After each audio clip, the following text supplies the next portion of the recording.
सारे ऋषि मुनि 88,000 ऋषि गंगा के तट पर आकर सूत जी के चरणों में बैठ गए, सतगुरु को प्रणाम किया। बोलिए सतगुरु भगवान की जय। सूत जी महाराज की जय। गंगा मैया की जय।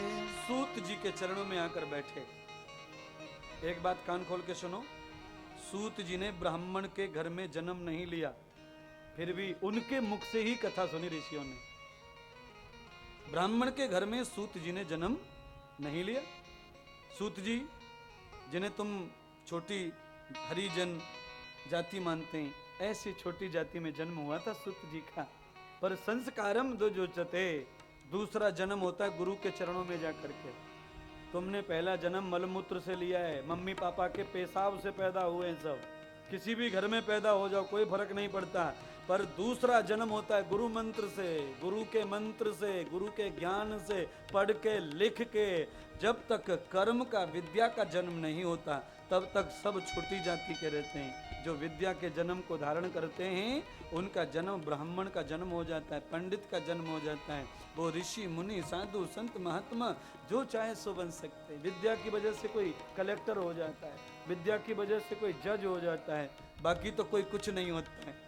मम्मी पापा के घर में कोई जज होता है? जज के घर में भी जज नहीं होता है। वकील के घर में वकील नहीं होता है। वकील बनने के लिए तो कॉलेज स्कूल जाना ही, बिना शिक्षा के, बिना अध्ययन के, बिना तप के, बिना सतगुरु के कोई कुछ नहीं होता है। और ये वकील हमेशा वकील नहीं रहता, जज हमेशा जज नहीं रहता। जिस दिन ये रिटायर हो जाता है इसका कोई फैसला नहीं मानता, इसकी फिर कोई नहीं सुनता है। पर याद रखिए एक ही पद ऐसा है जो कभी रिटायरमेंट की ओर नहीं ले जाता, और वो पद कौन सा है? वो पद है मनुष्य का पद। ये मानव कभी रिटायर नहीं होता अपने पद से। एक बार जो मनुष्य बन गया और जिसने मनुष्य के सब धर्मों का पालन कर लिया, वो मनुष्य ही था, मनुष्य ही रहता है, वो कभी रिटायर होता ही नहीं। यस्य धराम पुरुषोत्तमम। 9 लाख वर्ष हो गए राम को। राम है कि नहीं बताओ? 9 लाख वर्ष हो गए राम को। राम है कि नहीं? राम नहीं है तो मंदिर क्यों बनवा रहे हो तुम? फिर राम राम क्यों करते हो? सुबह सुबह उठ के चलते फिरते राम राम, मिले तो राम राम, बिछड़े तो राम राम, मरे तो राम राम, जगे तो राम राम। फिर क्यों भाई?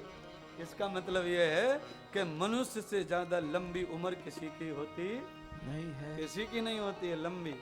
मनुष्य की लंबी उम्र है। ब्रह्मा पहला मनुष्य दुनिया का, ब्रह्मा। आज तक गुरूर ब्रह्मा, गुरूर सारी दुनिया जाप कर रही है उसका। इसीलिए आपका भी जाप करे लोग। आप रहें न रहें शरीर से, पर दुनिया जाप करे आपका, दुनिया ध्यान करे आपके नाम का। आपकी तस्वीर पर अगरबत्ती, धूप बत्ती, मोमबत्ती कुछ लगाए, आपको मरने के बाद भी प्रणाम करे, और अच्छा सा मंदिर बनाकर आपकी जय घोष अनुष्ठान पारायण करे आपके नाम का। ऐसा कुछ कर लो ना। कैसे कर ले? भागवत के माध्यम से ऐसा कुछ करने का ज्ञान आ जाएगा। चिंता मत कर लो। आज पहला दिन एडमिशन हो रहा है भागवत क्लास में, कल से पढ़ाई शुरू।